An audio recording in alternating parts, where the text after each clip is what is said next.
I am completely new to rally and obedience, and I got some really good tips on how to train my dog how to finish off to my left-hand side, as you see right here. I wanted to share how I'm training this because I couldn't find a lot of resources online, and especially not without using a bull on the ground for your dog's hind end. The first step is to get your dog to lure, so you're going to want your dog to be able to follow where your hand is going. It's okay if at first the lure needs to be in your hand, like the toy or the treat, but eventually you want to fade this out. To get the part where they come from your front and then swing over to your left-hand side, you really want to move your hand farther back than you think. I think you should be moving your hand past your legs and then forward. This gets your dog lined up in a better position. If you don't do this, your dog might end up too far in front of you and then they won't really be in a proper heel position.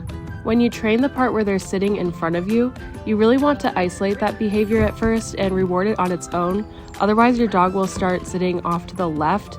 This happens as your dog starts to anticipate that you're going to ask for the heel next. The harder part about this is that your dog is going to have to do this without a lure. So as you're doing this, you might notice that your dog gets a little overwhelmed or confused, which just means that you're asking for too much too soon and you need to back off a little bit. You can actually start fading your lure just by moving the treat or toy to the other hand, and then you can actually reintroduce it back if your dog is starting to get frustrated. As you move the lure farther and farther away, slowly but surely your dog is going to understand that they get the reward at the end, and they get the reward regardless of whether or not it's in your hand. Do not try and fade the lure until after your dog is successfully doing it with the lure. Another tip I have is to always use the same hand for the command, otherwise you're going to very much confuse your dog. You see me switch my hands a couple times throughout this video, and each time my dog gets confused. I hope these tips and tricks were helpful. See you in the next one.